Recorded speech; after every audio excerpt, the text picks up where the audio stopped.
Hey y'all. So I think I figured out this Dash thing. Okay. So I told y'all, I think it was in the last video, that that I've been running, that I was running both apps at the same time.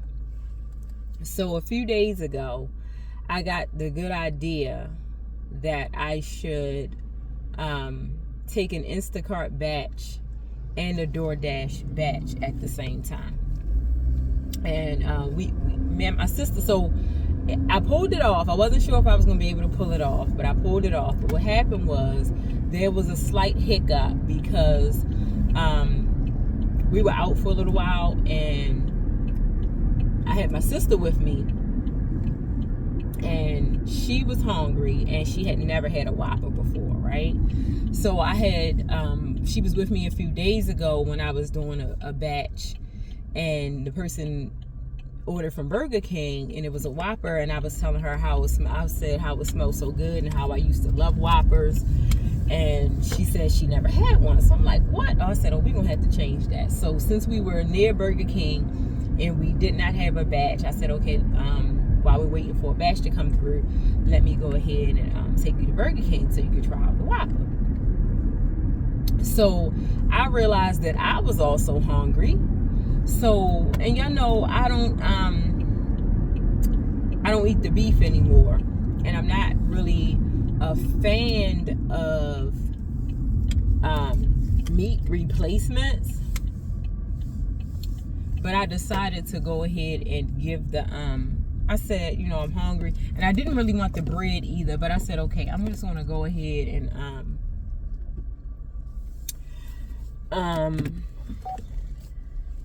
get an Impossible Whopper. So I got an Impossible Whopper, and this was, I got the Impossible Whopper, and they're made to order. So they we had to wait for it, and I had accepted the batch came through like right after I ordered at the window. The batch came through and I accepted it, thinking that the food was going to be like, instantaneous, right? But they had to make it because they make the Impossible Whoppers to order. And she asked me to pull up a little bit. She said it was going to be about 3 minutes, and could I pull up a little bit, so, and they would bring it out when it was done. So I'm sitting there, and then an Instacart delivery order batch comes through. So, you don't have to shop for that. You just run in the store, you get the bags, and you drop them off. So I'm like, I should do both. And then my sister, she's not in the car with me now, but she was being my hype woman, and she was like, yeah, go, you should do it. So I'm like, okay. So I accepted that, and it was all in the same vicinity. It was like a triangle. Burger King was there, the food place was over there, and the market was there. So it was like one, a triangle, all in the same shopping center. So I said, okay, I'm gonna do it. But then they was taking a little longer with my food than expected. And I'm like, oh my gosh, I'm gonna be getting a message saying that I didn't, you need to start heading towards the store, you're late or whatever. But I was, I was a little panicked because the food was taking longer, but I pulled it off. I went to the food place first for the DoorDash, picked up the order. Then I went into the market, picked up the bags, came back, and what I did was I checked. So I hit start delivery on both apps just to see which drop-off was closer. The DoorDash drop-off was closer, so I dropped that off, and then I dropped the Instacart order off. But not yesterday. The day before yesterday, I think I've figured out my system. So what I did was, I've done it a few more times. I did it yesterday and the day before yesterday, where I'll do the DoorDash and the Instacart at the same time. But the way I'll do it is, like, if I'm I think I figured out this. No, I figured out the system yesterday, because the day before yesterday I did it the same way I did it the day prior. But yesterday I figured out how I'm gonna make it really work for me. So what I did yesterday was, and I did it twice, as I was dropping off my DoorDash order, I seen an Instacart pickup come through. Like, I wasn't there yet. I hadn't already completed the drop off, but I was en route to where I was dropping off the DoorDash order, and I seen a good Instacart order pop up. So I accepted it because I knew that I was within moments of dropping off my DoorDash order, so it wasn't going to be long before I could head to the market to pick up the Instacart order. And I did that twice. So I think I found my rhythm with that. As I'm, in the process of delivering one, if I see another one pop up, I'll accept it, since I know, I'm en route. So I think I'm gonna start doing that with taking, running both apps and accepting the order, even though I haven't completed another one yet. I'll see how long that works out for me. And it was pretty good. So, but the other thing I wanted to update you guys on was, remember I told you that the girl that that was telling me that this area was a landmine for Instacart, and I didn't really find that so much to be true. So what happened was, I live in Hanover, and in the app they lump Hanover and Gettysburg together. And she says she doesn't travel as far as Gettysburg. She stays right there. Gettysburg is like 30 minutes from Hanover, and she doesn't go as far as Gettysburg. She stays right there in Hanover and does all of her orders, right? So yesterday it was the first batch. It was an order that was picked up in Hanover, but it was being dropped off in Gettysburg. And normally I won't, but I said, okay, it was the first batch, I'll do it. The pay was, it was okay. So I picked it up. And then, since I was in Gettysburg, all the rest of my orders were in Gettysburg. And where she's saying that the money is to be made in Hanover, I'm finding it, well, from yesterday. And I worked Gettysburg the first time I decided to Instacart up here. I was in Gettysburg area, but I had that big, remember I did the first video and I told you it was a mess with the delivery and all of that. But pay wise, it seems like Gettysburg is better for me than Hanover. So I think that's what I'm going to start doing.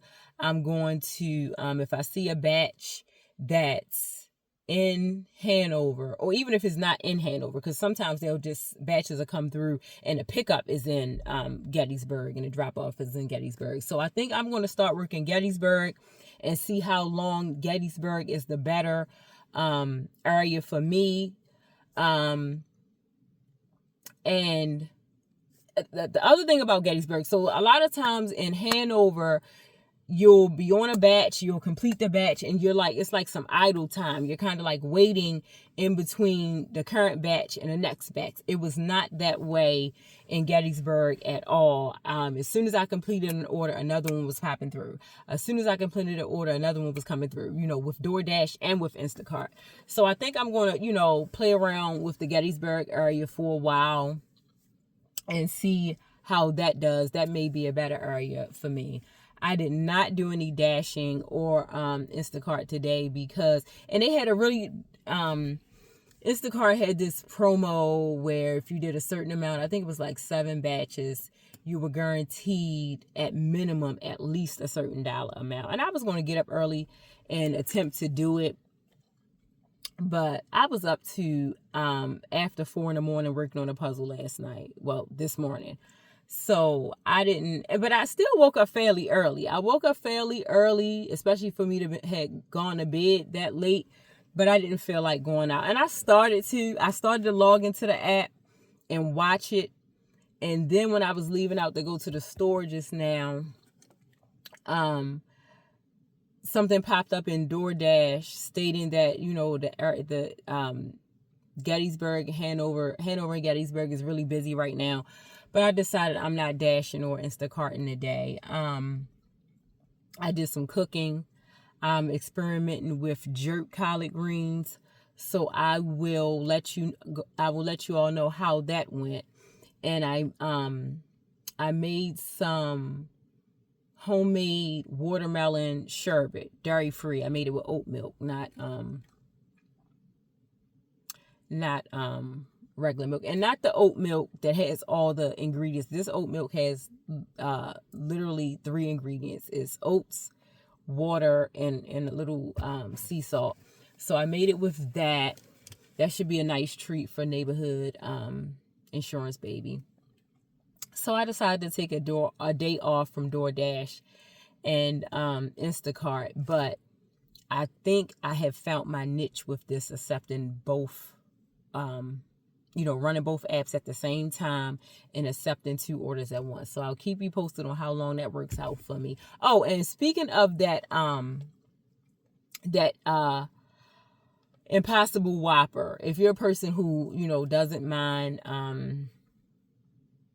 meat replacements, or maybe, just every once in a while, and you're trying to get off the beef, or you left beef alone and you were a Whopper fan, the Impossible Whopper was okay. I mean, it was decent. It didn't give you that exact Whopper taste, but it wasn't bad. So if you've been considering trying it and you haven't, I would give it maybe a 7 out of 10. 6.5 out of 10. Not bad, but it's just something about the actual Whopper with the beef, and it. And so what I did notice is, I think what it is that, well, for one, the Impossible meat has a distinct taste anyway, but then it didn't seem to absorb as much as that flame broiled taste that the Whopper has. So I think that's what. If it had more of that flame broiled taste, I think I could have given it maybe an 8. But that's it. I'm picking up neighborhood insurance, baby. And I just wanted to give you guys another update. And I'll be back with another video soon. And it's, my closing my closing slogan is the neighborhood insurance lady, and I'm wishing you all love, laughter, and life insurance, and finding your rhythm in whatever it is that you do. Bye.